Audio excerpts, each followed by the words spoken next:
Good morning. Yes, thank you. Good to see you all here today. We're so glad you could join us. My name is Kathleen Keenest. I'm the Senior Gender Advisor here at the U.S. Institute of Peace. And for those of you who may be new to the Institute, otherwise known as USIP, you'll hear us say USIP,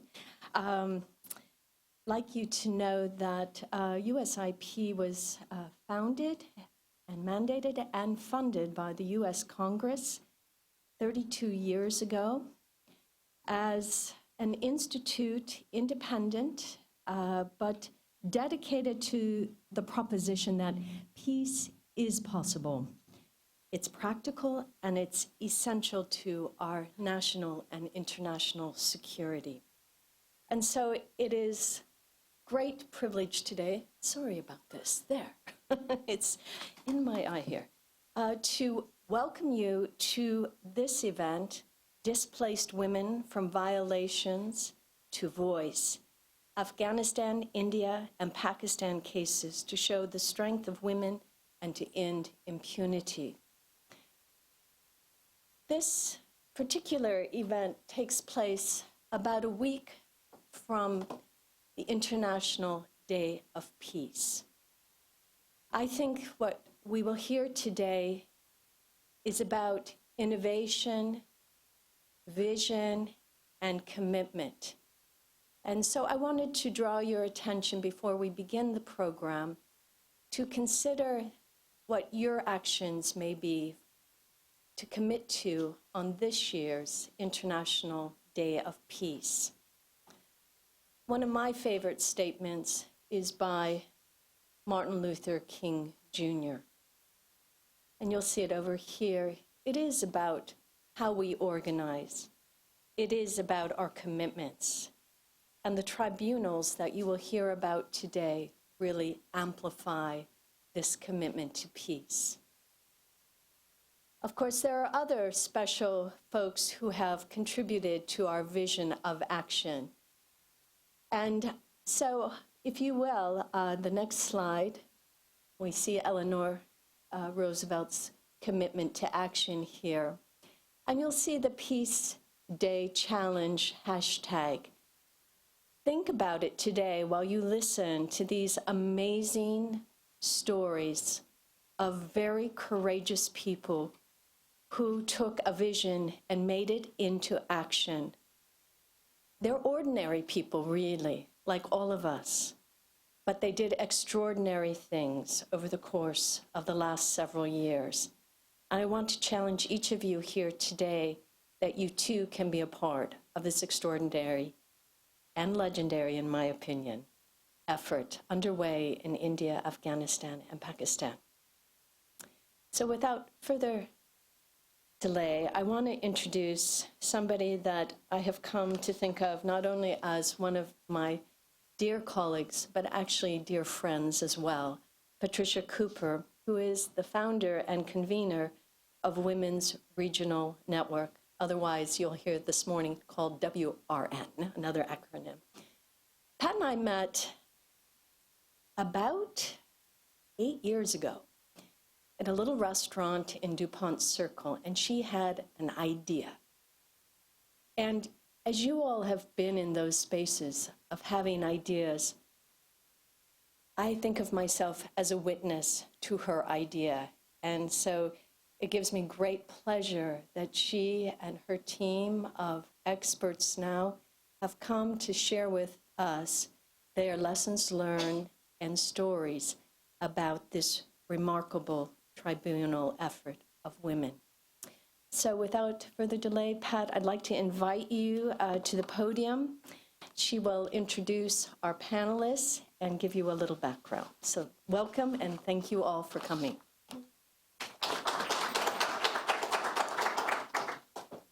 As Kathleen said, this is one giant leap for womankind. My goodness. Good thing I didn't have that knee replaced. Well, my privilege for us to be here again and to thank USIP for once again allowing some of the members of the Women's Regional Network to share our research and our recommendations with you. This is our second such opportunity for the network, and it's made possible by the leadership of Kathleen, Ambassador Steiner, and Danielle Robertson, who attended to every detail. So thank you, Danielle. Thank you, Ambassador Steiner. Thank you, Kathleen, for being so eager to have us here today. There are three core issues that brought the network members together in 2011. So I just want to share with you, it's only 5 years old. Corruption, extremisms, and militarization. As leaders of civil society organizations, they knew there was added value in listening to and learning from each other, sharing challenges, replicating successes, and developing a cross-border agenda, all to ensure that women's rights, equitable development, and a just peace is secured across the region. They asked two questions. First, how do you take discussions of security, conflict, and militarization outside of elite policy circles? Second, how do we integrate women's experiences and concerns into security discourse? Brainstorming around these questions generated the idea of community conversations, a safe word that we use in order to access women in the most remote parts of the conflict zones. We focus on Afghanistan, Pakistan, and India, but as Mr. Kirk said in the back, when are we going to add Nepal, Sri Lanka, Bangladesh, Iran? And I say, give us a little time, let us stabilize. We focus on then to better understand the women in those conflict zones, in those conflicted and remote regions, to better understand their experiences, their fears, and their agency. Our objective was to document the impact of militarization, extremisms, and corruption on their ability to access rights and justice. These conversations emphasize women as survivors and make visible their leadership in everyday life and in resistance movements. This research anchors the Women's Regional Network firmly in the real world of women's experiences. By identifying common threads and themes, the network is creating cross-border strategies. Seeking strategies and solutions is what led the network to focus on women and their children fleeing conflict. Why? Because they are the most visible face of civilians in armed conflict. Our focus on these internally displaced is because, unlike refugees, internally displaced persons do not lose the protection of their state.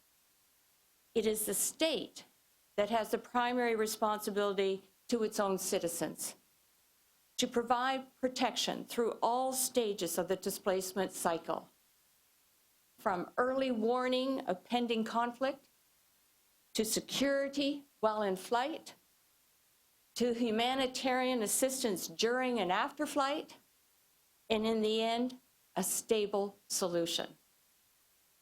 This is a global phenomenon. The number of forcibly displaced people reached 65 million by the end of 2014, with Asia as the world's most major displacement region. One of the most major displaced, I think there's one other, right? Our hope is that our conversation today will be an opportunity to end the callous indifference of states to those forcibly displaced due to conflict. Our hope is to not only end the indifference of states, but set new standards of what is possible. In other words, reset the benchmarks for not only the states, but the role of the international community when sovereign states fail on those obligations. Our two panels today are well equipped to begin this journey with us. For all of you joining us and for helping us to, thank you to all of you for joining us and for helping us to set new standards. And we will begin this discussion first on the humanitarian and then on the legal to provide protection for those who are fleeing conflict. And I want to thank all the participants of the panels for joining us. And Stephanie Foster is going to begin as the moderator of the first panel. Stephanie, as many of you know, is the senior advisor at the Office of Global Women's Issues at the U.S. State Department. She also served admirably for the U.S. Embassy in Kabul and knows these issues firsthand. And thank you, Stephanie. And I think your panel can come up. There's some stairs here, and you don't have to make that giant leap for womankind, okay?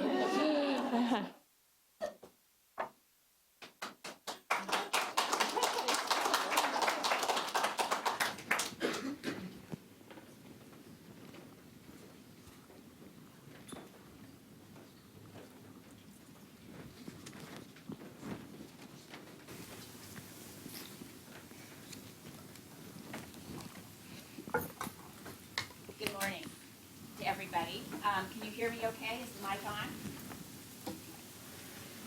Well, thank you to USIP and the Women's Regional Network for having me here as your moderator today for the first panel. Very happy to be here. I think this is a very timely issue. Just so people know, I'm going to have each of the panelists give some short opening remarks, and I have a few questions we can use to kick that off, and then we'll open the floor to you. We'll end at right about 10:30 because the next panel, which is on the legal implications, will then go on. And we want to keep this on time for those of you who are here in the room and also those of you watching on camera. So I want to say just in general, I think this is the first panel is to really set the stage for this conversation and look at the humanitarian impact of forced migration and highlighting particularly the global impacts, the gender impacts here. How women and children are impacted differently than men and boys, how we can develop responses that really take those gender inequities usually into account, how we can look at developing better political will in countries, stronger rule of law to address issues, but really also, more importantly, I think, to give voice and visibility to the women who are at the center of this discussion so that they are able to participate fully in decisions that are made about their futures and about what happens to them on a daily basis and then on a basis into the future. So I think that's a very important way to think about this issue, and really very happy to welcome the panelists we have here today. We're going to start with really putting this in context. And so with that, I am going to start with Joan Timoney. She's the Senior Director of Advocacy and External Affairs at the Women's Refugee Commission. She's been there for about 11 years, I think. And before that, has done extensive work around the world, but I think relevant here as well, has worked as a Peace Corps volunteer in Senegal, been on the ground, and really worked in that crisis arena as well through the Peace Corps' work. So I'm going to turn it over first to Joan, who's going to really sort of set the stage for us and really talk about some of the things that have been happening around the world, focusing on humanitarian issues, and really looking at those platforms as a way for us to understand what's going on. Thank you so much. Hi, everybody. It's so great, I think, that we have this panel on internal displacement, because I think Rita and I were talking a little bit beforehand, and with there's been a lot of activity around humanitarian issues this year that I'll talk about in a second, but I think we all have a real concern that the internally displaced are somehow not really being given the focus and attention that they need. And while we can all understand, appreciate, and hugely welcome the attention on refugees, I think we always have to remember that of that 65 million plus that are displaced, the largest number since World War II, the vast majority are internally displaced persons, right? And so I think that's something we need to keep coming back to, and in our advocacy, keep reminding policymakers and others. What I thought I would do as a way to kind of set the stage and get us thinking about advocacy opportunities we have going forward is to talk about, in my 5 minutes, mind you, the World Humanitarian Summit in 5 minutes. But it was such an interesting historic event in the sense that it brought together there was a whole process, but it brought together at the event itself in May some 9,000 people. And I think it's the first time probably you had that kind of a gathering around humanitarian issues that was member states states, international organizations, civil society, quite a gathering. And the Secretary General had laid out an agenda for humanity that was meant to inform what happened at that summit. And participants in the summit, whether they were whatever kind of stakeholder they were, states, international organizations, as I said, NGOs, were asked to come to the summit and make concrete commitments against this agenda for humanity. And I just wanted to talk about the parts that are most relevant to our discussion today, reflect a little bit on what happened and didn't happen, and then where we go from here. And so if you look about the agenda for humanity, there were 5 core responsibilities. And the one that I think is particularly relevant today is leave no one behind. And so it was picking up on that sort of central promise of the Sustainable Development Goals that we would make this commitment to leave no one behind. And if you think of those most at risk of being left behind, it would be conflict-affected, crisis-affected people. And under Leave No One Behind, there were several elements to that. One of them was that entities were meant to reduce and address displacement, make commitments against that. And the Secretary General proposed that there be a commitment to a comprehensive global plan to reduce internal displacement in a dignified and safe manner, hugely important, right, by at least 50% by 2030. And then there were pieces under that that I'm sure many of you would recognize who work on these issues in this room. Investing in political solutions to end it, I mean, the very thing that matters most. Developing national legislations, policy, capacity to protect and integrate internally displaced into education, into labor markets, into national development plans. Bringing the resources that are needed to do that, both for IDPs themselves, but also the communities that host them. And promoting self-reliance. So if you had that sort of overarching, the goal to reduce internal displacement, then what are some specific areas you can make commitments against? Also under Leave No One Behind, empower and protect women and girls. And the elements of that, fund and implement the full and equal participation of women and girls for reasons that we all know, and I think you'll hear about especially in this report. Hold all parties account to integrating women and girls into development and humanitarian program and funding, ensure access to livelihoods and sexual and reproductive health services, and substantially increase funding to local women's groups. Okay, so, and there was also under a separate core area related to international humanitarian law and standards, there was also a whole section on sexual and gender-based violence and commitments you could make under that. So what happened? Well, about 4,000 commitments were made at the summit. And they're not yet publicly out, but they will be. There will be still, the Secretary General has said that there'll be some kind of a platform on which you will be able to see all the commitments. Those who made them will be expected to report on them, and there'll be some kind of a synthesis report that the UN prepares every year for the General Assembly on how we're doing against the commitment. So we'll all want to be aware of that, I think, in our advocacy. On internal displacement, I think for most of us who advocate on this issues, it was in the end disappointing. And so what the Secretary General is making a report to the General Assembly on the World Humanitarian Summit at UNGA next week, right? If you look at his report on what came out of the World Humanitarian Summit, and he says there was a consensus for building a new approach to addressing forced displacement. But, so good. And he also says, and I think this is what we're going to want to look at, specific commitments were made by some states, so we'll have to see what that means when we see it, to integrate refugees and IDPs into national and local development plans. So those are specific things we'll want to take a look at. What exactly does it say? Are they measurable and all that? Women and girls, a number of commitments were made by states and others to put in place targets to increase resources for women's organizations.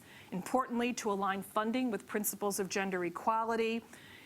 His report says we'll see new financing and commitments around new financing and program for women and girls' education, training, livelihoods, sexual and reproductive health.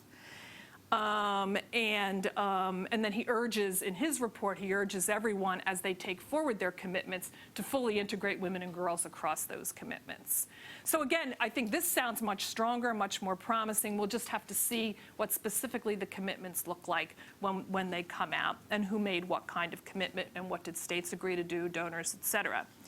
Other things of note that I think are important when I think especially about the great work we're going to hear about today. Under something called the Graham Bargain, which is an agreement of major donors and major aid agencies, there's an agreement among those entities anyway to channel 25% of financing to national and local responders as directly as possible by 2020. So I think that's got potentially great and promising implications for national, local, regional women's organizations that are so much a part of the solution here. Numerous commitments by multiple stakeholders to scale up collection and use of sex and age disaggregated data.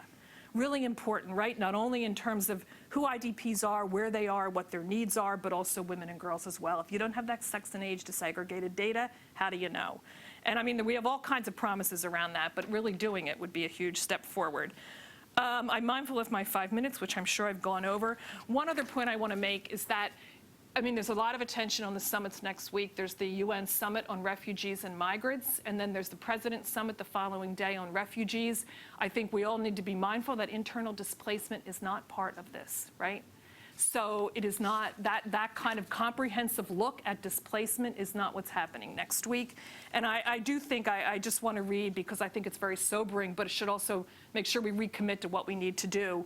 The outcome document that states are going to consider next week, this is what it says about internal displacement.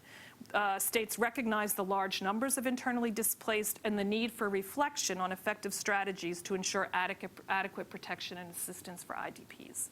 And that's it. So I think that the challenge going forward are multiple. One is we really do need the kind of attention on internally displaced that we are at least beginning to see on refugees that is hugely needed, full stop. But we really have to make sure that there's similar attention to how it is that you do take these things forward in a concrete way for IDPs. I think that as we look at the commitments, we have to stay attuned to specifically when they come out, what they say, which ones offer the best promise, how all of us can advocate together to make sure that they're implemented, but equally that in our own work, we're doing everything we can. And do we see other opportunities based on the commitments that are out there to jointly advance our work? So it's kind of mutual accountability to me. And I think I will stop there. Good. Well, very good. Lots of questions, I'm sure.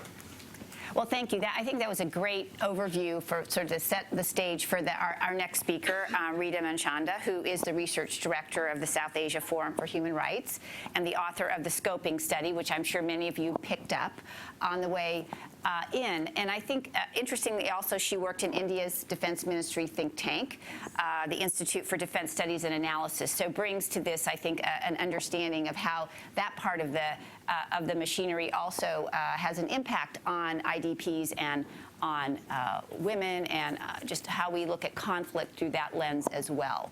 So Rita is going to talk about the scoping study. I think particularly interesting, probably the impetus, the thought process. I found fascinating. It's really the intersection of rule of law, women's rights, thinking about IDPs, developing stronger political will. And so if you could really help us understand the impetus for the idea and where you see this going. Thank you. I'm delighted to be here.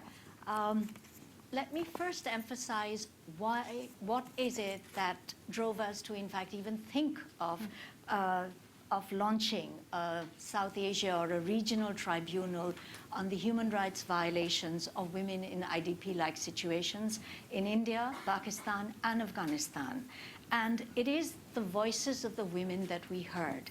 WRN, or Women's Regional Networks, work is very much from the grassroots upwards. We pride ourselves in being able to go into conflict areas, to listen to what is it that the women actually are saying, and then to connect, and to connect to the top levels. I mean, that's what's brought us, in fact, on this advocacy tour to Washington as well. Now, why is it, what does it mean? Joan has given us a fantastic overview of the humanitarian plight, the kind of concerns, but at the grassroots level, what does it mean when, in fact, a military operation is announced? We well know that military operations take weeks in advance to plan, but the affected people who have to flee overnight are told 24 hours, 48 hours, no arrangements are made, no early warning systems are in place, no transport is provided. You're expected to flee. You're expected to run 20 kilometers, 40 kilometers to safety, to whatever that means. And who is running? Sick people, husbands who have asthma, women who are pregnant, carrying little children. I mean, these are women who are running down, and they tell you that we passed destroyed houses in which we buried our children, in which, I mean, there are women under a tree who give birth, and because there is such tension to flee, they pick up whatever bundle they thought was a child, and they found later on that child left behind. Why I mean, this kind of callousness, this kind of indifference only happens if, in fact, you do not regard these people as equal citizens who have rights, who have voices. And particularly if you're a woman in an area which has entrenched gender inequality, then your citizenship becomes even more marginal in an area where already that citizenship is so compromised. Okay, you reach a camp if you're lucky, or an informal settlement given the cultural constraints. And this is common right across the board. And this is a highly militarized area, multiple armed actors. So often, in fact, the security or the place that you're supposed to be settled is protected and yet not protected. Often these are seen as camps which are full of, or which are seen as hotbeds also of other militant groups. So they're regarded with discrimination, with sort of total ad hocism. And then there is no way of even regarding these people as requiring special assistance. It's like the same policy that is used for disaster management, for flood control, is used for this. The fact that these people cannot go back, that it is militarization that is in fact pushing and driving these people to flee, and that you're creating conditions, not addressing the root causes, which is, and then once you get there, now you're talking about the importance of sex disaggregated data. Occasionally you hear of a report, a fantastic officer was there, or an international agency that had access, and you see a UNFPA report that says 69,000 women are pregnant in this flood of refugees, say from the Swat region, 2 million people, a huge flood, 69,000 people, of which in the next month itself, 6,000 are supposed to give birth. 900 will need surgical interventions. Now, once you have that data, maybe you can do something, but often you have no such data. And then this whole issue of what happens afterwards. Okay, the humanitarian crisis is at its peak for 2 months, for 3 months. Usually the policy is after 3 months, return. It's not a bad policy if you could return. The problem is you often cannot return. So what happens? After 6 months, the medical doctors that used to visit, the food rations that were there start getting cut, and suddenly you find everybody disappears. The security forces are withdrawn, you're left on your own. And because it's still a fairly tense situation, you need to find your own way. So in informal settlements, people rent places. They're forgotten. I mean, Rukshanda, who was from Pakistan, was telling me social contracts are developed by the government, transferring security, which the state should be in control of, to the people, and saying, you take collective responsibility. If anything happens, you people are responsible. You have to pay them the fines. we have no policies, and we have ad hoc policies in place. We have discriminatory policies in place. We do not even recognize that the internally displaced exist. They're clubbed as migrants, they're clubbed as refugees, sometimes they're called temporarily displaced, partly because the minute you use the word IDPs, then there are guidelines, there are standards, there are conventions that begin to kick in. And our countries, at least speaking for my country, India, doesn't even recognize that we have any conflicts. So how can you talk about conflict-affected IDPs? We're arguing that there must be much greater visibility for the whole issue of the forcibly displaced. The importance of taking IDPs seriously is because tomorrow they will be refugees. If you do not address the issue of IDPs today, tomorrow you will be, in fact, addressing the problem of refugees. We're also arguing that there must be policies put in place so that there is some kind of standards, there is some kind of certainty in terms of levels of protection, that it must also be gendered. And now there is enough experience to know how to organize humanitarian responses which are gendered, and yet the gap in terms of implementation. But we're also proposing that a mechanism for drawing attention to this issue, and a mechanism that is a combined mechanism, a regional mechanism, is we're proposing a South Asia tribunal focusing on the human rights violations of women in IDP-like situations. Now, of course, there are national processes. We have in India, we have a very sophisticated judiciary. We have human rights institutions, women's commissions. But the problem is there is a felt need. People are asserting their right to full citizenship when they say, we want our day in court. We want a public hearing. We want a public platform in which we voice our concerns. We're claiming, we women, who, yes, we're poor, we're illiterate, we are the most marginal of the marginal, but we have the right to live with dignity too. And we are claiming our right to be heard, our right to tell our story, to tell our truth, and yes, to pinpoint accountability on our states' failure to fulfill obligations, on our states' failure to exercise due diligence. And we are also calling upon the international community, because we feel that our region is an area where the international community has been hugely invested, and therefore they have a responsibility to be involved, to in fact not walk away, because the destabilization, the militarization that has happened, and these women are very well aware of it, whether they're blaming Pakistan or they're blaming the international community or our own governments or our own ethnic leaders, they are holding people responsible, and they wish to. So the People's Tribunal is a very old tradition. I mean, some of you may have heard of the Russell Tribunal. There have been multiple People's Tribunal. People's Tribunals happen when there is a sense that the national process is not enough. It is not going to deliver. And therefore, it is a way of people, as I said, asserting their right to democracy, their right to exercise sovereign authority. Thank you, Rita. And I'm sure we'll have some specific questions from the audience a little bit more about the tribunal and also some of the other issues you raised. So thank you very much. I want to turn now to my colleague, Kristen Cordell from USAID.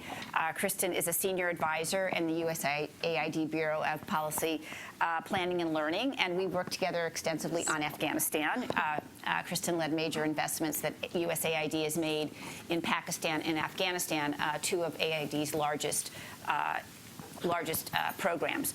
So I want, if you could, to really focus on how USAID is approaching the issue of women IDPs in the larger framework of its work in those countries, what lessons we've learned, the kind of things we should take away that governments can do, donor governments can do, and also how we can work with host governments to strengthen their systems. Great. Thank you, Stephanie. And thank you to the organizers of today's event. I'm so pleased to be here to talk to you about this important issue. And I really enjoyed reading Rita's report and hearing her remarks today. And I also really look forward to hearing from those of you in the audience. I noticed a lot of friendly faces and just a lot of in-depth knowledge and understanding of what's actually going on in the field. And as a policymaker, that's something that's tremendously valuable to myself and my colleagues. So I really look forward to that interactive discussion. What I took away from the report and Rita's comments just now is this is a highly fluid situation. IDPs are a highly fluid environment, group of people. They also have a number of intersectional needs, right? In 2010, I actually worked with a group of people who were refugees that had then been further displaced within the community. So when we talk about these issues and we assign these labels to the groups that we're working with, they're often labels for us as policymakers that don't actually apply. Often the groups may not identify themselves as displaced. Often they're actually doubly displaced. In Pakistan, it's well known that groups have moved because of conflict only to be further displaced by climate. So I just wanted to take a moment to sort of recognize the fluidity and the intersectionality of the groups we're dealing with. And that being said, recognizing the complexity of this issue. And that's why reports like Rita's are so important. At USAID, we really address this issue in two ways. We think about the protection needs for the IDPs and sort of immediate response, including several commitments we recently made along with our State Department colleagues at the World Humanitarian Summit. And we also think about this as an empowerment activity. What can we do to really empower these women? Let them make the decisions for themselves on what they want and what they need from the international community.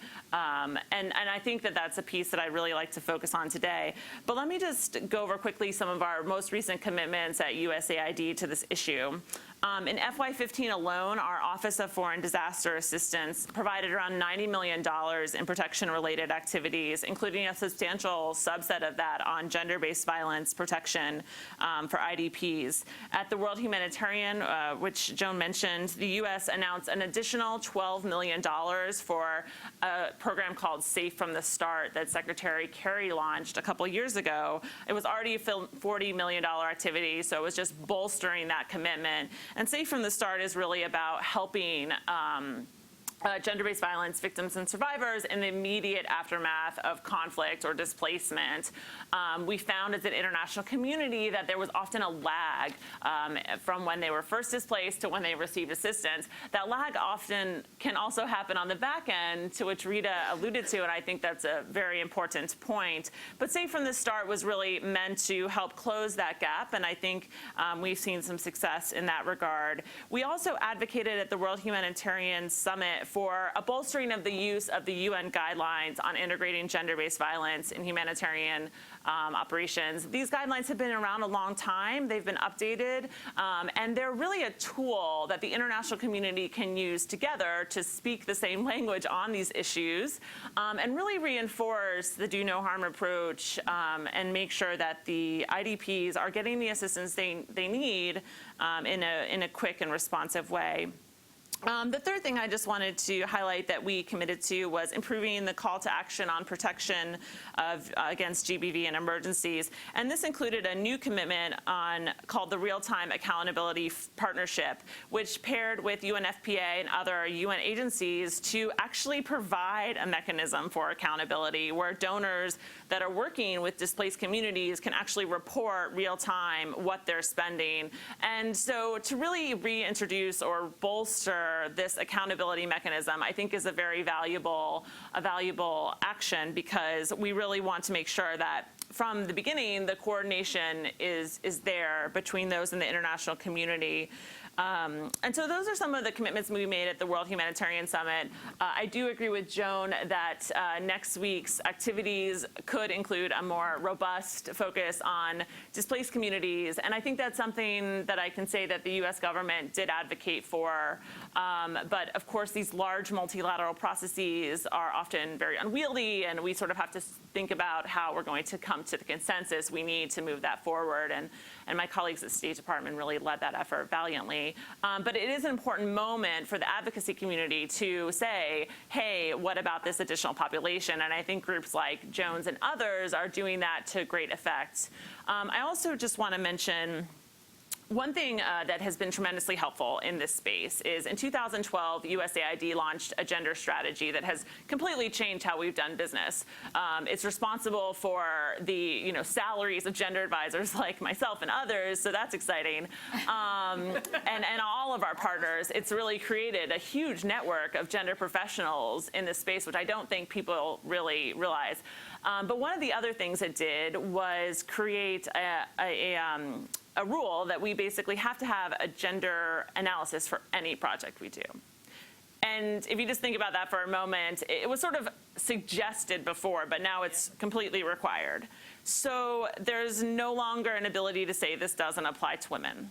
And this simple step has changed the way USAID's done business because it has brought issues to light that we did not see before, that we could not recognize, especially in the IDP communities. This is a community that's traditionally sort of invisible. But this gender analysis has not just made the women in that community more visible, but the entire community more visible to the international community. In 2015 in Pakistan, we were doing a gender analysis for stability program, a program which had previously kind of slid by and not needing a gender analysis. Like one of those, it's stability, it's hard security. We found that 85% of women in the IDP community did not have ID cards. They were completely invisible to international donors in the international community. And the simple step of giving women ID cards dramatically changed what was going on in that community. It then meant women could access humanitarian assistance, which then went to them and their families. So just in reflection, not only are we sort of doing these quick action protection mechanisms, but we're really focusing on the long-term need to use the tools we have to bring the needs of women to light, even in what is an incredibly fluid and intersectional space. Thanks. Thank you to all our panelists. I am going to open it up to questions. I'm mindful that we have a tremendous amount of expertise in the room, people who are very knowledgeable about the region, the issues. So I'm going to open it up. We have some mics. One mic? Okay. Two mics? Okay, great. And when you ask the question, please tell us your name and where you're from. I'm going to take 3 questions at a time, and then we'll pose them to the panel and go from there. So if you have a question, please raise your hand. Someone will come to you with a mic. There's a gentleman in the back. There's 2 people in the back, and then there's someone here in the front. So let's go with this gentleman. This woman right here, and then is there someone on this side of the room next? This side of the room, come on, people. Okay. Don't let them. Is this mic working? I guess it is. Well, thank you. My name is Don Kirk. I was kind of concerned about this reference to tribunals. The only tribunals that we hear about are tribunals that operate under Sharia law, which actually are terribly cruel and oppressive toward women. How do you make this distinction? How can you be sure who's on what tribunal and how women can be treated fairly? This is a very broad question, maybe a simplistic question, but I'd appreciate your view on this. Sure. Thank you. And right here, can you please introduce yourself? Hi, my name is Priyanka Vakil. I'm a research associate at the Public International Law and Policy Group. And my question has to do with the UN guidelines for the IDPs. And I know Ms. Manchanda spoke about how important the labels are, and it's scary to even identify or acknowledge that they are IDPs because of potentially not even getting your ID cards. So one of the questions I'm interested in knowing is, what would be the role for this tribunal? Would it affect, how would it talk about, it's really a lot of different levels and layers about this, but like what would be the role to sort of make these IDP guidelines stronger, not just guidelines, things that are recognized but not just by a small population that happen to be in this room or, you know, our little tribe of IDPs. So thank you. Great, okay. And one more. I saw one more hand. Really, there's no one on this side? Okay, this woman right here, and thank gosh, this side. I mean, really? Okay. Hi, my name is Abida. I am from Pakistan. I would like to know that, like developing nations, there are too much corruption, and I would like to know how policies are being made in this regard for the accountability of the local organizations and the regional organizations, how the accountability of that organizations are being ensured through policy. Great. Thank you. Rita, why don't I start with you, and then, because several of the questions I think really go to the tribunals, and then we'll have Joan and Kristen also Great. weigh in. Thank you so much for your question. I am well aware of the customary processes of arbitration that, exactly as you said, are very anti-women, whether we're talking about the jirgas, whether we're talking about Khap Panchayats, that's in my own country. So I'm well aware of this. The tribunal is a far more cosmopolitan, far more modern process. We meaning its moral authority rests on who you actually get to be part of your jury, part of your expert panels. There is a huge tradition and a very deep tradition of holding these type of tribunals. I mentioned the Russell Tribunal, which is in the 1970s, but since then, I mean, there's something called the People's Permanent Tribunal Secretariat in Italy. They've hosted 40. There's been tribunals on Afghanistan in which President George Bush was indicted. There have been tribunals on Sri Lanka. There have been tribunals on industrial hazards. There have been multiple tribunals, both national as well as international. The Nobel women had a tribunal on Burma, on human rights violations of women in Burma. So this is very much a secular process. It's very much a modern process. It is a process that is rooted in democracy. It is people claiming their right to truth-telling. It's part of, in fact, I suppose it could be positioned much more in terms of the truth and reconciliation type commissions, but this is also a court process. And we're actually envisaging a more hybrid court, one which would have a public platform in terms of truth-telling, women telling their testimonies, but also going beyond that to looking at, okay, what is the nature of the violation? Who is the violator? What is the redress? Which is much more a court-type process. Now, you'd asked about, you know, what kind of laws, so the kind of body of law we would be using would be things like the UN guidelines, the International Human Rights Conventions, international human rights, humanitarian law, because there is a great body of law out there. And to use this, because what we're also trying to argue is there is need to establish standards. Global standards, I hope, will be set in the humanitarian summit next week. But we also need to adapt them to regional standards, which is why the regional mechanism is important for us. And there was somebody, you know, who asked about accountability, Pakistan. One of the arguments we're making is that if you leave a vacuum, who's going to step in that vacuum? It's not that that vacuum is going to remain. Extremist, faith-based organizations are going to step up. And they already have. Because once there is a vacuum, where are people going to turn if they're going to survive? And so you have a great many. And I'm coming from a region where we have multiple extremist forces, Hindutva forces, Islamic forces. So there's no dearth of them, Christian forces, and they have their own agenda. So if the state leaves a vacuum, if the international community, in terms of accountability mechanisms, leaves that vacuum, there will be people to step in. And then the kind of fears that we have about these becoming hotbeds for extremist forces to gain recruits will become the reality. I think 2 points. One on the, there is, as our questioner said, there are guiding principles for internal displacement. And while there is a refugee convention ratified by countries that governs the treatment and rights of refugees, there's no such thing. There are these guiding principles for internally displaced persons. I think one of the things that got a lot of attention, at least in the processes around the World Humanitarian Summit, was this idea of regional frameworks.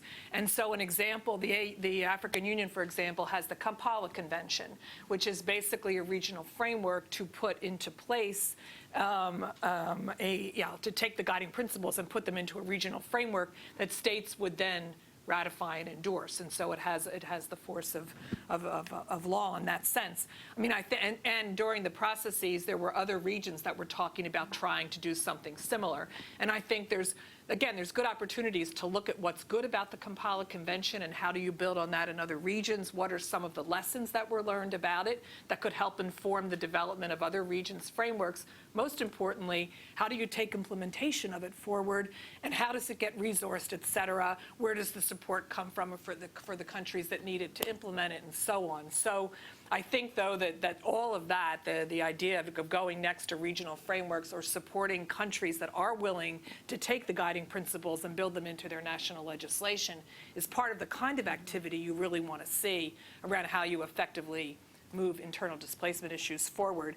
And the other thing I wanted to just say, I mean, I totally take your point on accountability of local and national organizations. I guess partly I also think that especially if you think about humanitarian response, sometimes the bigger issue is, are they even at the table, honestly, to begin with? Because I think we all know that there is the kind of international system that comes in at the start of an emergency, and we all know there are challenges in national and local entities even being able to access that. And so for me, I guess I do find encouraging some of the commitments coming out of the World Humanitarian Summit around better support for national and local organizations and some targets, because I think it forces us to say, if this is the target, you can't just say, well, sadly, they can't access them because of this and that. It might force you to actually say, how are you going to break down those barriers? And so I would just make that point as well. Absolutely on accountability, but there's so much to be done on even access in the first place and the support that ought to be there. Yeah, I'll just echo that point. Very well made, actually. So I think that building resilience against corruption is not unlike building resilience to displacement or conflicts. We're talking about how to make communities more resilient and to give them access to the critical resources they need. So that means not making decisions for people in those communities. We often assume at the beginning of a crisis that there's not an active, civil society in that community. Well, actually, there might be. I mean, we need to have the thoughtful analysis that would allow us to really understand what the needs are. And I think that Joan's point is well taken on that. I'm going to take one more round of questions. And so we have a gentleman in the back. We have someone else in the back. We have two people in the back. On this side, if you could pass the mic to them, and then one more question, and then we'll pass it over to the panel again. And please introduce yourself. Okay. I'm Michael Roth. I'm with the Senior Advisor for our International Disabilities, Judy Human, at the State Department. And so you can imagine what my question is, which is, are any of these programs addressing special needs of people with disabilities? And additionally, especially interested in the data breakdown. Are they being included in the data breakdown that you're collecting? Thank you. And then there's someone, a couple down from you. And again, please introduce yourself. Hi, my name's Alexa. I'm here in DC through a fellowship program with the Armenian National Committee of America. This question is directed for Kristen. You talked about gender analysis and how it's required now. I was just wondering if that includes like transgenders now, LGBTQ, if that affects that community, or how does that work, and for future issues. Great.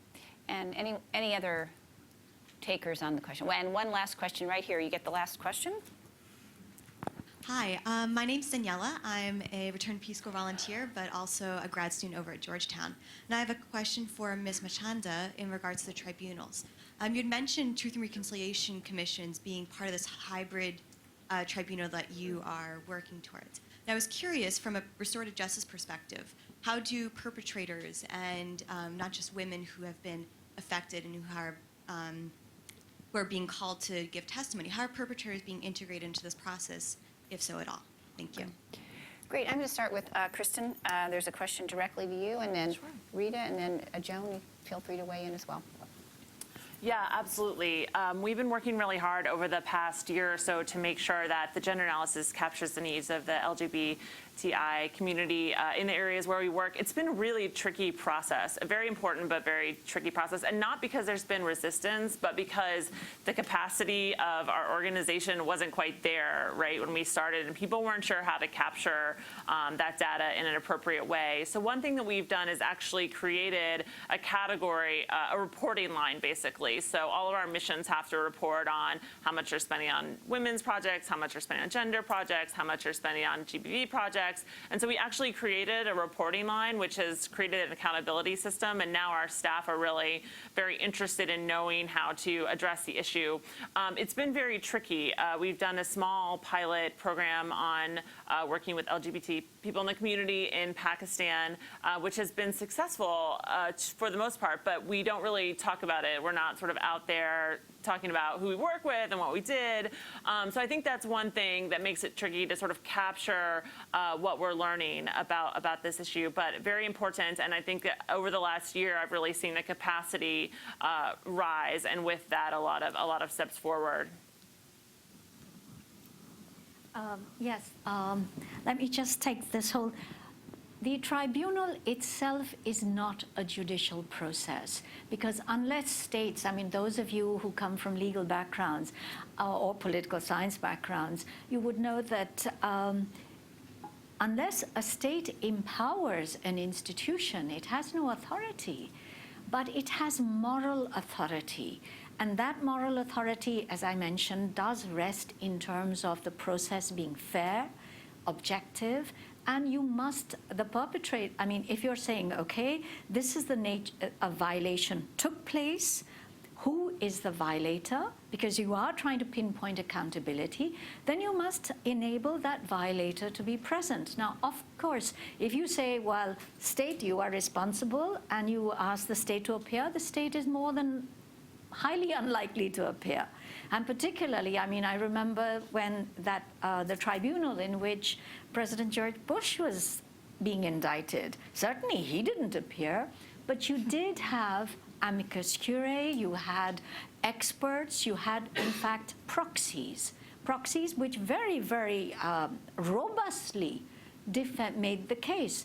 Because if you do not make a robust case, then your own case itself is ineffective. So there is a process, there is a great deal of experience, but as I said, the very act of these women taking control and coming forth with public testimony is a very, very empowering process.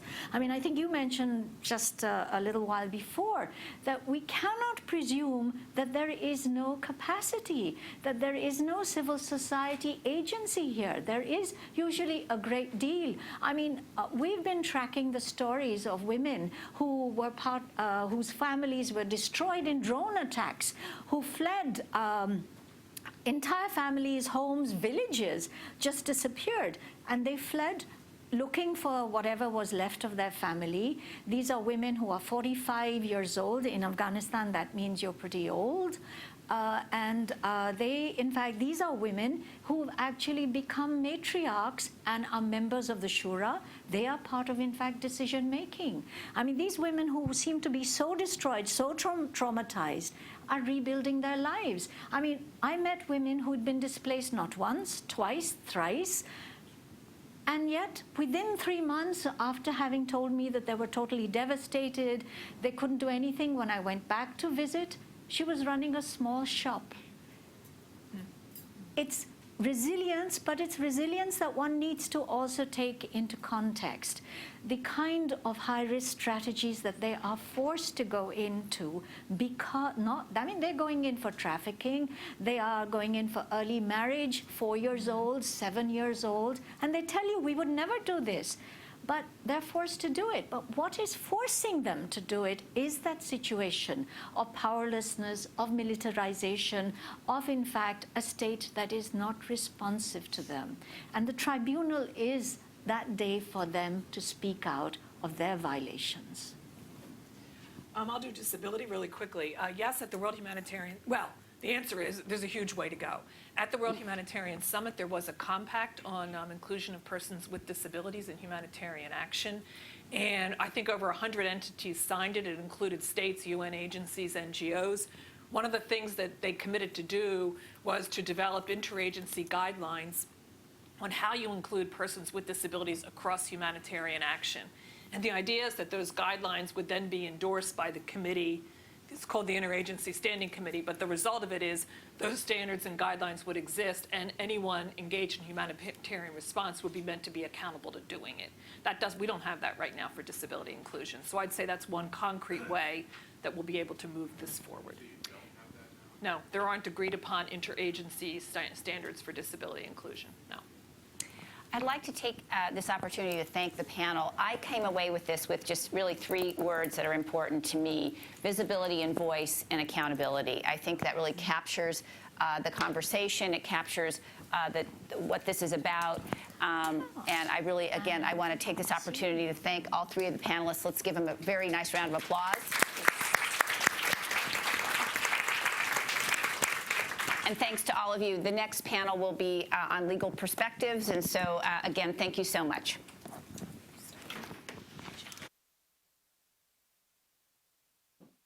I want to invite the next panel up, please.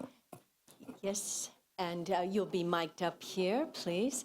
And while we're in this very brief transition, take a moment to tell the person next to you what you are going to do for the Peace Day Challenge. Let's get into action.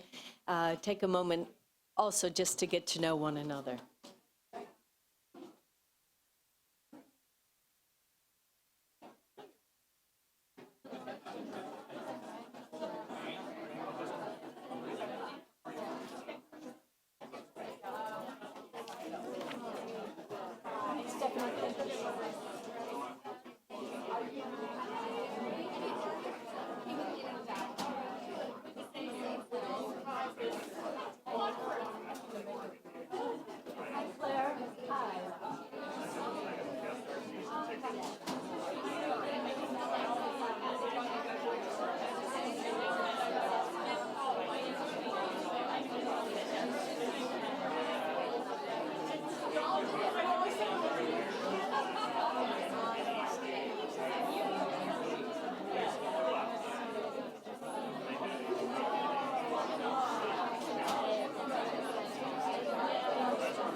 Relax.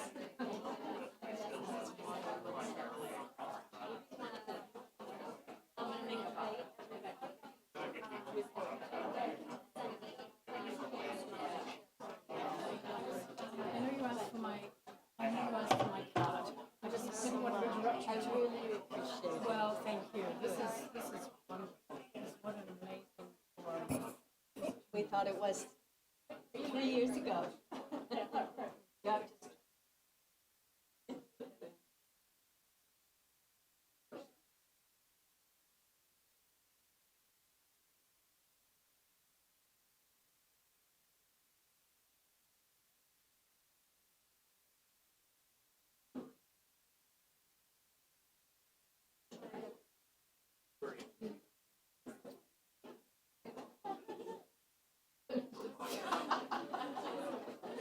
Jen's coming here in Zoom, and I'm going to take a photo right now.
Thank you, and we're ready to begin our second panel.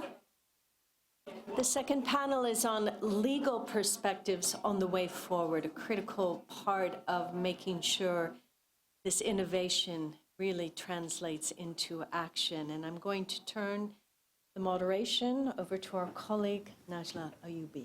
Please, thank you. Good morning, everybody. Thank you so much. I know the previous panel was on humanitarian issues, and you know a lot, and I think we are really lacking the there are lots of gaps on the policy and legal issues in this particular topic. I would like to, and I have a very high privilege to be among these wonderful women, which I know all of them, and I'm very happy to introduce Rokhshanda Naz, who is the founder and head of UN Women Pakistan and executive director Legal Aid Awareness of Pakistan, and very well known human rights and women's rights activist and civil society activist in Pakistan. And also Claire Lockhart, director and co-founder of Institute for State Effectiveness, and at the same time, a very, very well-known Friends of Afghanistan and in the region. And also I would like to introduce my friend Bilqis Ahmadi, who is Senior Program Officer at the Asia Center, USIP, and at the same time, she is also very well known and highly respected human rights activist in Afghanistan, and also she was well known and had a very high experiences in the rule of law, gender, and civil society. Now I think it's good to have Rokhshanda, who conducted the Women's Regional Network community conversations in Pakistan, and I would like her to start 5 minutes her presentation. Thank you. Thank you, but I will take out 1 second out to thank WRN and UISP for giving me chance, because I was using a lot of material and reading material from the Institute, but never thought I will be here and talking to all of you. So I think this is an opportunity for me to raise or to share concern of my grassroots level women with you. So why we were conducting community conversation in Pakistan and in India and Afghanistan, when a lot of other women, they were part of different diplomacy tracks, like track 1, 2, and they had opportunity. One of the reason was because there were a lot of different type of displacement in our region. But we realized that in the conflict-affected area, the women displaced from that area, their issues are not recognized, nor at the state level, at the same time at international level. So we were looking into the state responsibility as well as the international community responsibility towards our grassroots level women in the conflict-affected area. Then also we realize there is a disconnect between women voices. So we try to make a connection between the women already connected to the international and the national forum in a mainstream politics, where the grassroots women voices provide an opportunity to have a collective voices where women can raise their issues from elite to the very grassroots level. So this is the community conversations in Pakistan were the combination of different women as collective voices. And of course, why we want to raise these collective voices to influence international as well as the national state policies and legislative system. Because in the context of Pakistan, we realize many policies were just 1.5-page notification, not the proper policies. There were institutional gaps. because of lack of policy in this area. And then there was some insensitivity towards women in displacement, and particularly women with the status of widows or single women. No doubt, this displacement in South and North Waziristan created opportunities for women in these areas. For example, the first time there was a change in the social fabric where the government was recognized 21% women as a head of the household. And that was the big achievement in a very conservative and traditional society where women were recognized as a head of household. So that was another opportunity for us to engage with women and to show their profile, because the women, and we were also looking the impact of conflict when they were at home and during the displacement. And in a conversation, no doubt, conversations were highly dominated by the humanitarian aid, but there was the reason. Because when I was sitting in one of my community conversation and asked, could you tell me what was the impact, how you dealt with the Talibanization in your area, a woman in that group, she just said one sentence to me, but it was the whole story. She said, do you want me to lose my husband? Because the women were so scared, even in a very protective environment, where they were sitting in a camp, and that camp was is known as a TDP camp. So one of the legal gap for us was why these IDPs considered as TDP. Why not IDP? TDP mean temporary displaced persons.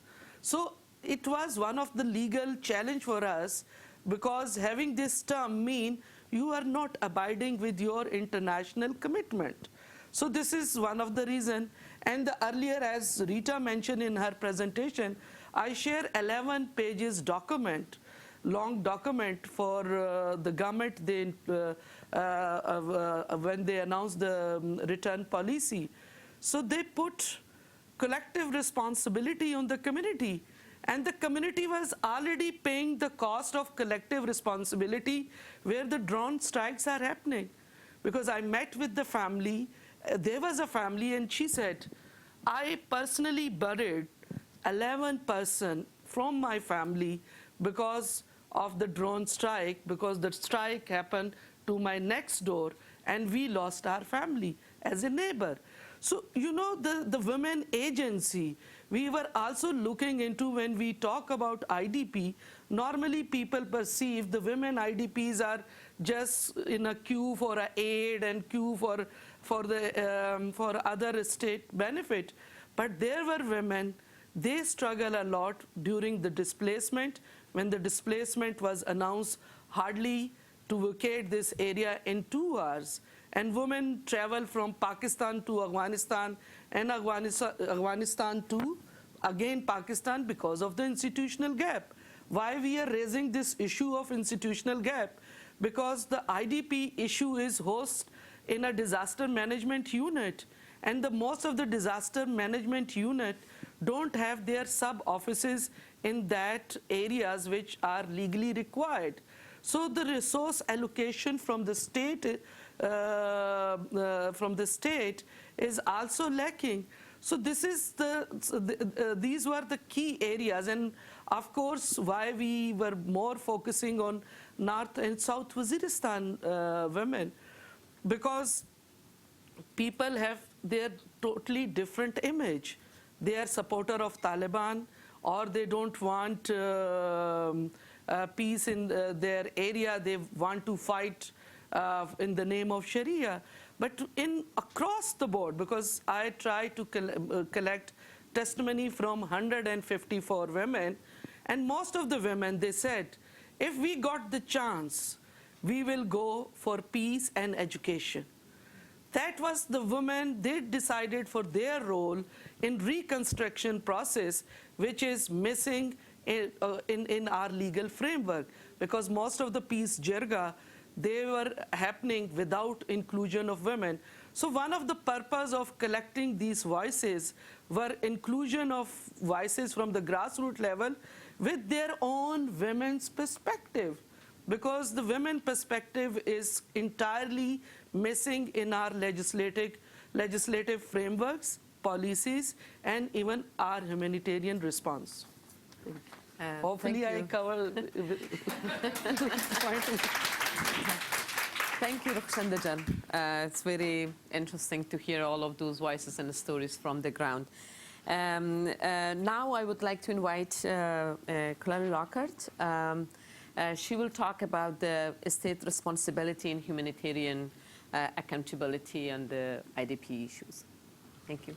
Thank you. And again, I'd like to echo thanks both to the WRN and to USIP, and start by recognizing and underscoring the themes of the first panel of the magnitude of the challenge and the extent of need and suffering, and the recognition of the issue. And it's so terrific to see such a full room and so many interested people in these issues. So but the continued requirement, and huge tribute to the work of WRN for really putting the voices of the affected center stage, because too often I think policymakers, and maybe we're particularly to blame in Washington, D.C., start from the policy issue outwards, but we really need to put the citizens and the affected people, because they know best what they need. So the community conversation shouldn't just be a one-off, but should be the way that policy gets made. So second then, to turn to the issues of this panel, to emphasize one particular legal principle is to the responsibility of the state to its citizens, which again, I know these conversations have reiterated. And I think it's just so terribly important that we don't let states off the hook. And they assert sovereignty, sometimes to prevent external actors and humanitarian agencies playing a role. But if and the work that I've always done is with authority and sovereignty come responsibility. And what is that responsibility? And it's not just to provide security, it's to meet the needs of their citizens. So I think we need to work towards a different definition of what sovereignty means, especially in this context. And that's why, again, putting the citizen voices so central. That's the women, the children, the families, they're telling us what they need. Now is time for just immense hard thinking and creativity about how can states respond. And I think to tease out, is it that the states don't have the capacity? Is it a question of will? Or is it a question of, is it will or capacity? Are they choosing not to, or have they got real capacity problems? And I think there's time also for more honesty about what are the real constraints that are preventing addressing the real needs of real citizens. And I think it's important for a number of reasons not to let them off the hook. And one of them is that we see around the world the humanitarian agencies are at breaking point. For refugees rather than IDPs, the recent annual conference of UNHCR said we've got to now, we're at breaking point. We all need to look at the root causes. And for us, part of the root causes is this breakdown in trust and breakdown in delivery between the citizens and state.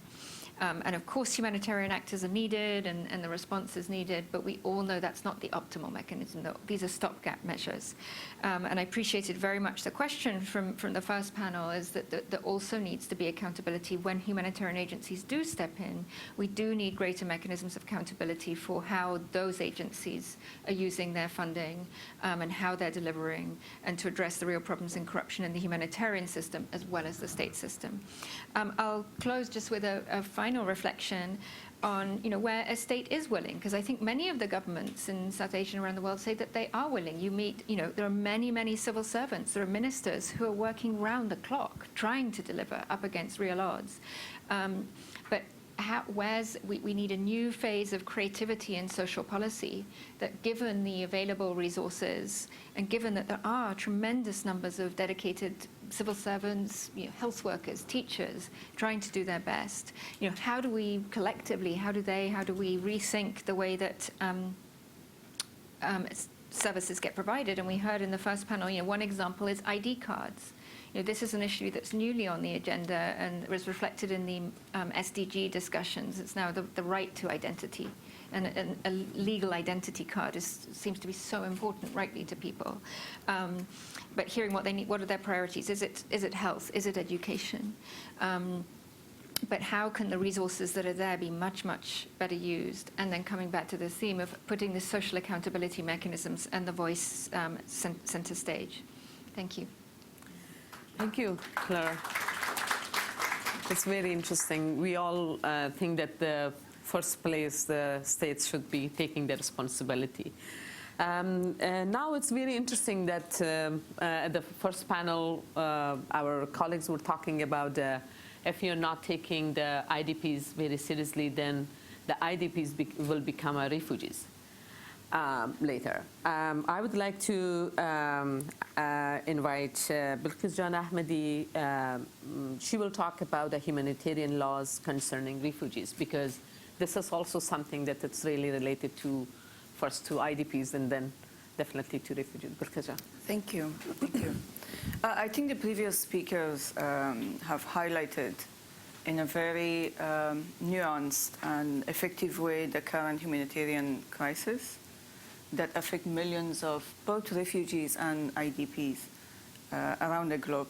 And I think as we identify this dire problem, we also must look to how we can solve or at least alleviate the impact of the problem. I would like to look at the international instruments that exist and frameworks that exist, and some of these are conventions that were adopted over 50 years ago and that still guide international law. And I think Joan mentioned the 1951 convention in the previous panel relating to the status of refugees.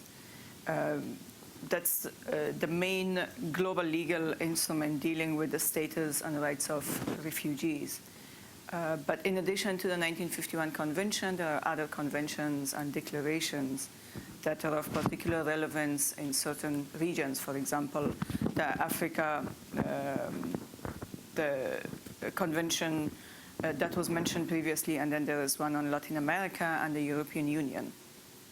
There is, in addition to all these specific refugee and IDP-related guidelines and conventions and instruments, there's a substantial body of international laws that apply both to refugees and IDPs. So when, at the time of its adoption, the 1951 convention only covered those who became refugees before January 1951, and only those who came from European countries.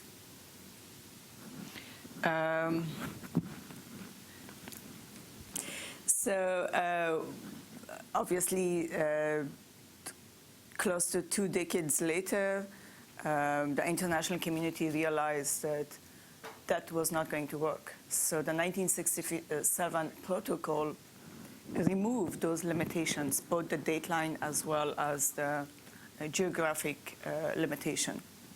So now what we refer to as the 1967 protocol extends equal status to all refugees. So that's a good news. Of course, all refugees that are covered by the definition in the 1951 convention. So there are some issues with the convention itself. One is that the scope does not include IDPs. It's also inadequate in addressing ethnic violence and gender persecution as reasons for a person to seek asylum in another country. And of course, it's insensitive to security concerns related to organized crimes and terrorism. One of the core principles of the 1951 convention is the principle of non-refoulement. Basically, it means this principle prohibits the returning of a refugee to a territory where his or her life or freedom is threatened. Or put another way, a refugee seeking protection must not be prevented from entering a country, as this would amount to refoulement. It's also a rule of customary international law. This is very important to note, because customary international law applies to those states who have not signed the 1951 convention. And now this brings me to the situation of Afghan refugees in Pakistan.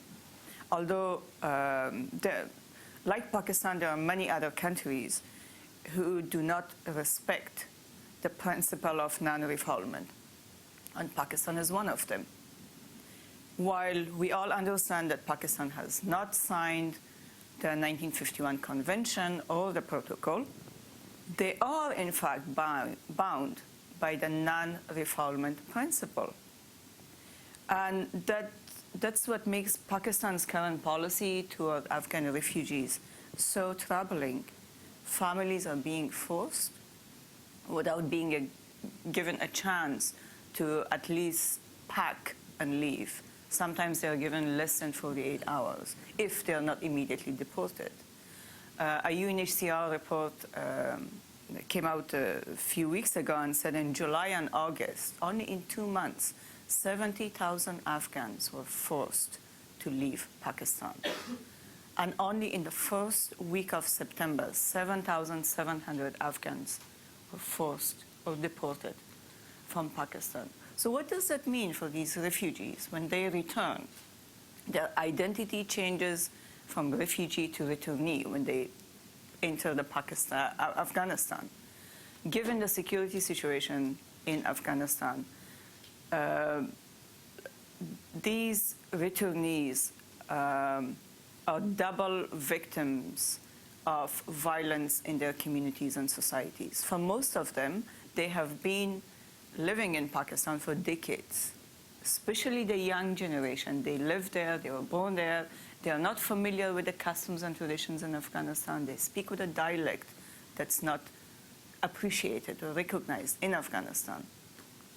And young men particularly are at risk of being isolated, marginalized, and also a soft target for violent extremist groups. Because Afghan government, unfortunately, is unable to reintegrate them in society. So now let's shift to the IDPs. Because there is a guiding principle on internal displacement. Afghanistan has recognized the guiding principle as well as the 1951 Convention and the protocol, and has in 2014 drafted an IDP policy along with an action plan. So what does that mean? That means equal protection, non-discrimination for IDPs, and access to resources. But given the current status of Afghan government has failed to meet those needs and concerns. And in fact, forced eviction from informal settlements, not only by government, but also by private sector, has become a daily concern for many IDPs and refugees. And sometimes these IDPs become displaced for second and third time, as Rita just mentioned. So among all, a refugee family or a refugee person, as well as IDP, are both vulnerable. But women are the most vulnerable of all. And I think it was Kofi Annan who said the most vulnerable of all the human family is IDPs. I don't want to go into the number of IDPs in Syria, in Yemen, and Nigeria, but it's very troubling that 44% of Syrian population are IDPs. And imagine the magnitude of the crisis that these individuals face. The same in Iraq, 36% of the people are living in IDP, in displacement. And in Yemen, 3 million of the 24 million population, which makes 13% of the population, are IDPs. So there is a serious need for serious consideration on how to deal with the IDP situation globally. As Claire just mentioned, states must take responsibility. Otherwise, it's going to be catastrophic. And these IDPs become refugees, refugees become IDPs. The circle goes on and on. So now into the regional instruments. Hold on, it's somewhere here. So the convention governing the specific aspects of refugee problems in Africa, which was adopted in 1969, expanded the definition of refugees. And it offers legal protection to a wider category of people in response to growing refugee problem. And I think this convention, the Africa Convention, can apply to the situation in many other countries. And in addition to that, I know I only have 1 minute. So in addition to that, there is the Cartagena Declaration of Refugees in Latin America, which needs to be studied by states who are dealing with IDP communities. When the guidance for IDPs was adopted, there were only 20 million IDPs in 50 countries. 18 years later, today, we have 40 million IDPs. The European Union also has a system, which is the EU Common European Asylum System, which is intended to ensure that the rights of refugees under international law are protected in its member states. I don't need to go into details how refugees are treated in some European countries. I'm sure most of the questions from the audience will come. I will leave it at that. Thank you. Thank you so much. Now we are opening the question to the floor, and I'm sure, wow. First round, we are taking only 3 questions, and then our panelists will respond to those questions, and we will go, hopefully, with the second round.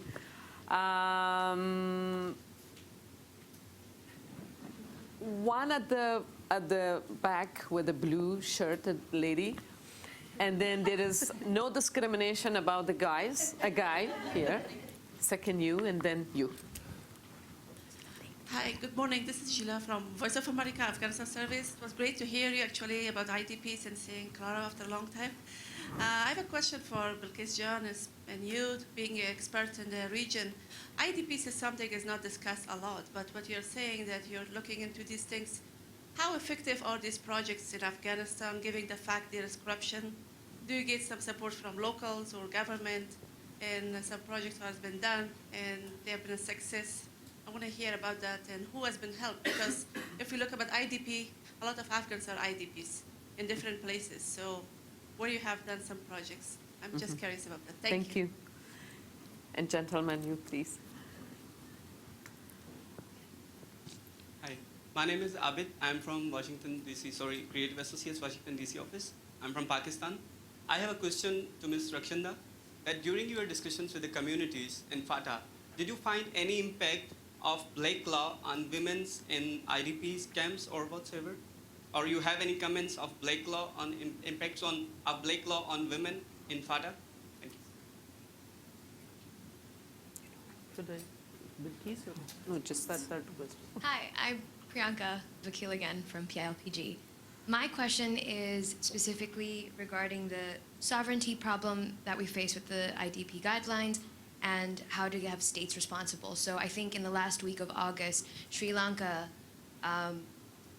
the Ministry of Rehabilitation incorporated part of their law to have some specific policies for IDPs and how to help resettle them as well as refugees. So I just wanted to know if the panel had any specific legal gaps that they foresee as far as enforcing the implementation of this, or if there is any role for the international community in helping with this issue. Thank you. Thank you. I think first, Bilkis John, because the question came from to you specifically in Rakshanda John, and I'm sure Clara will talk about the state accountability and, of course, the sovereignty, what you are. And I think maybe each of you can contribute to others. Okay, great. Thank you, Sheila, for your question. So first of all, there are over 1 million IDPs throughout Afghanistan, and majority of them live in urban settings and in informal settings, settlements. For those who live in camps, there are support provided by humanitarian organizations and CSOs, and to some extent by government. But there are a significant number of IDPs who live with their extended family or relatives, which remain unregistered in most cases, and the burden stays with the families and extended family. Thank you. Okay, thank you. If you are referring black law relating to the FCR, FCR is Frontier Crime Regulation 1901, because that law was introduced for the tribal area during the British rule in Pakistan. So, of course, there was an impact because the state response, why there was the gap in the state response, because the area was divided between two administrative units. One was the administrative unit for the tribal area, and the second administrative unit for the settled area.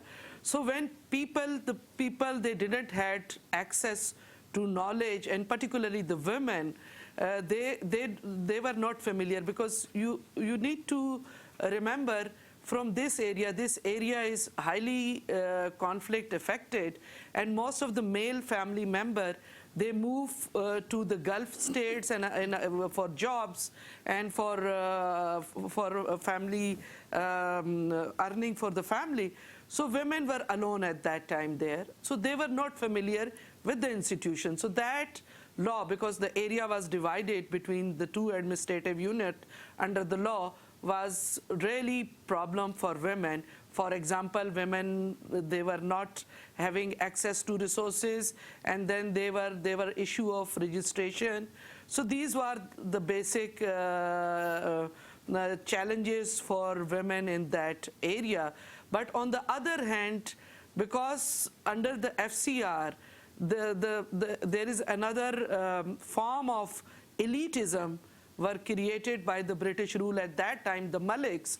So the people, the Malik have more access to the resources, and the poor women particularly, and the common people from that area, they were highly marginalized. So no doubt, because of this black law, people are still suffering for either they are IDPs or in a non-IDP status. I certainly think where countries haven't yet adopted the relevant conventions or adopted the relevant legal frameworks into their own laws, legal systems, there's certainly work to be done. But I think just as, or potentially more important, is one can derive the obligation of states to their citizens regardless of where they live. So they have these obligations to their citizens. So a large part of it, I think, is about policy implementation.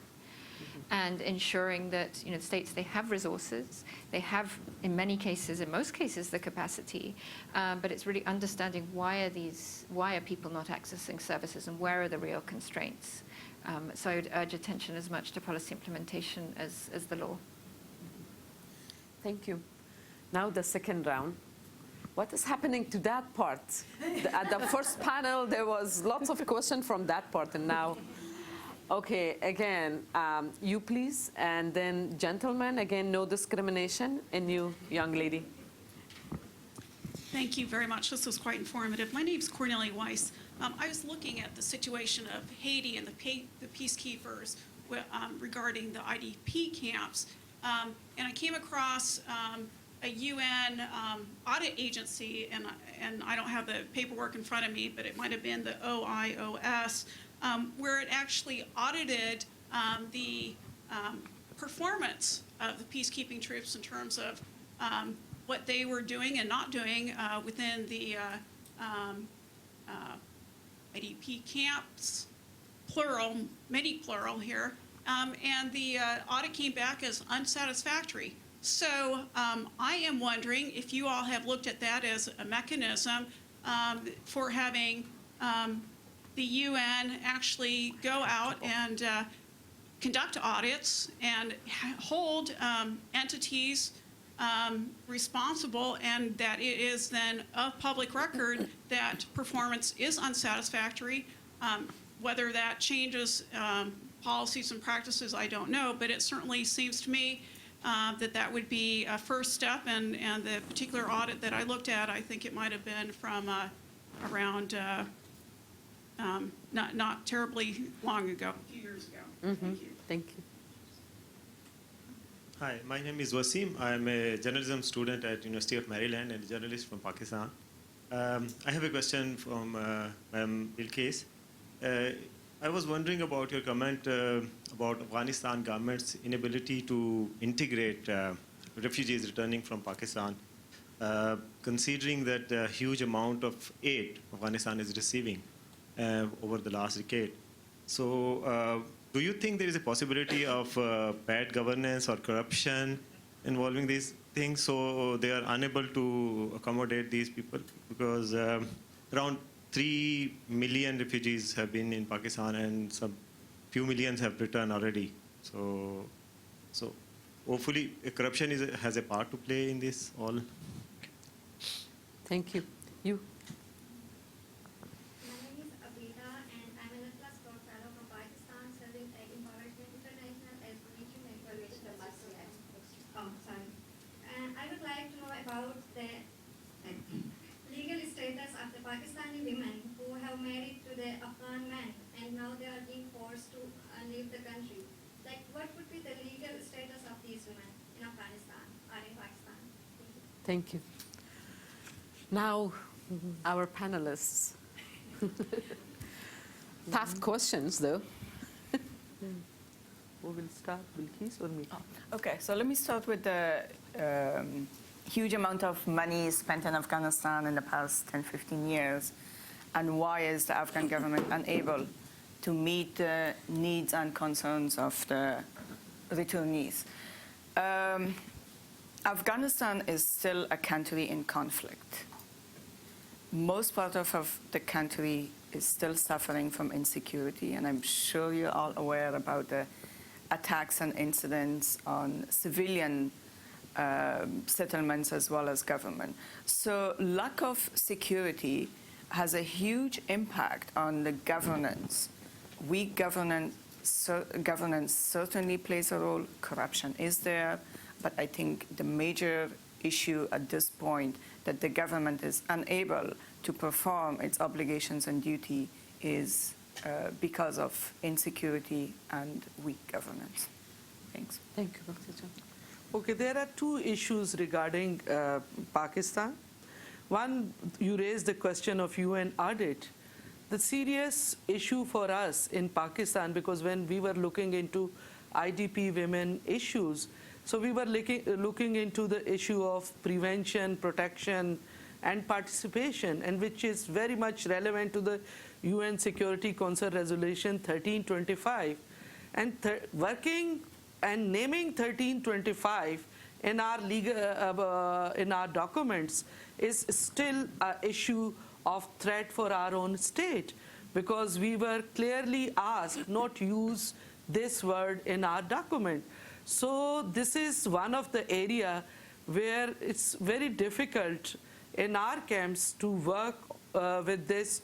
So I think that there is need to for UN to look their partnership with the respective states and negotiate, because at some level we realize the UN is on the compromising situation. They compromise with the state for the sake of their own project and existence in that area.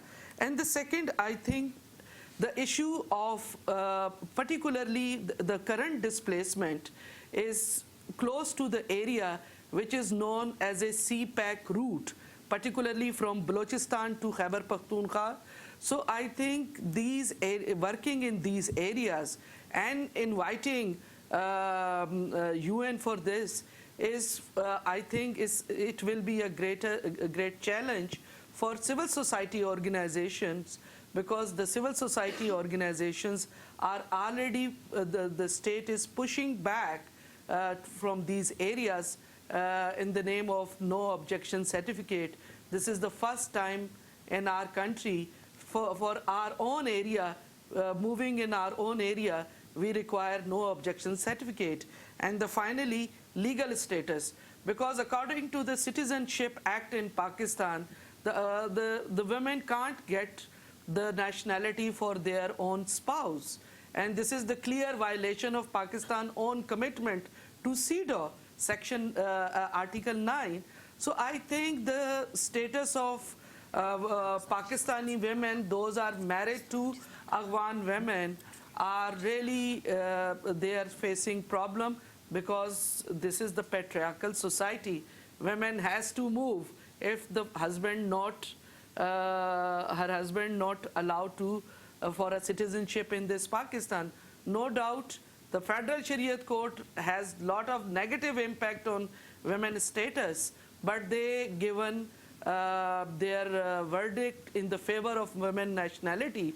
But the state is very selective to choose or to implement the law, which is for their convenience or non-convenience.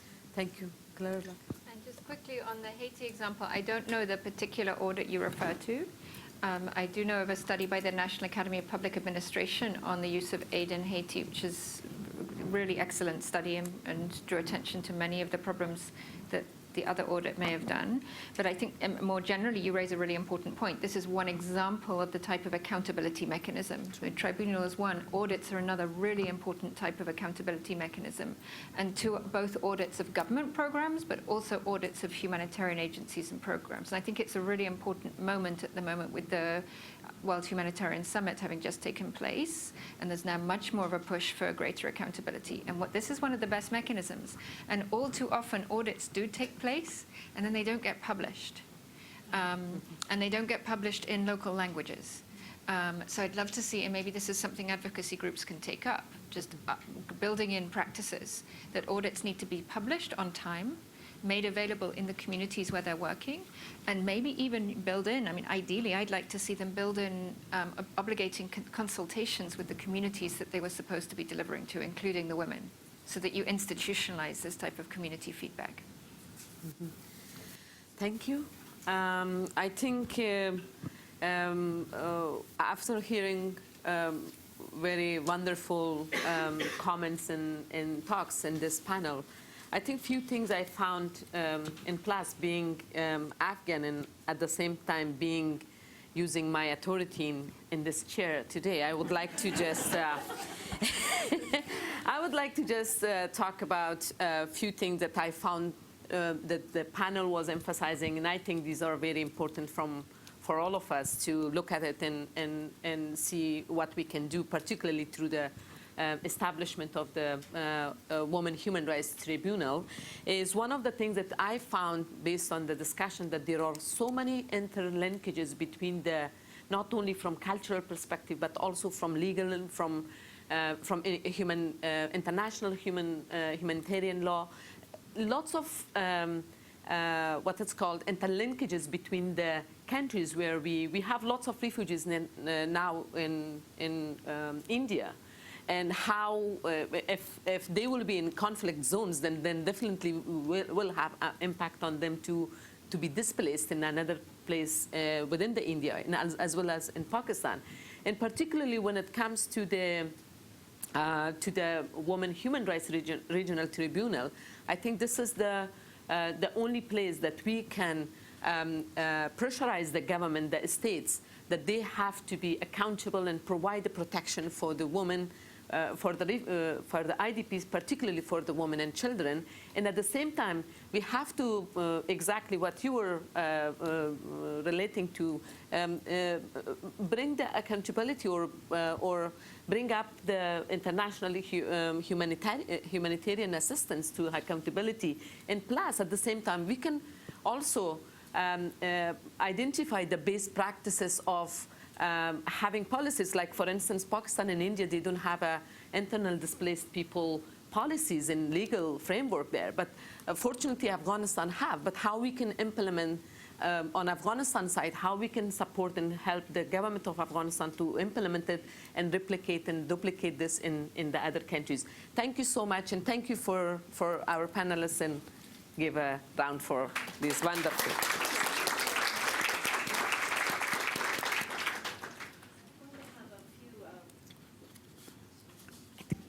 Can you hear me?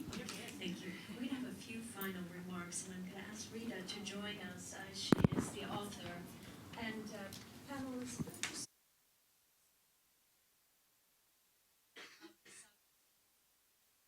women's.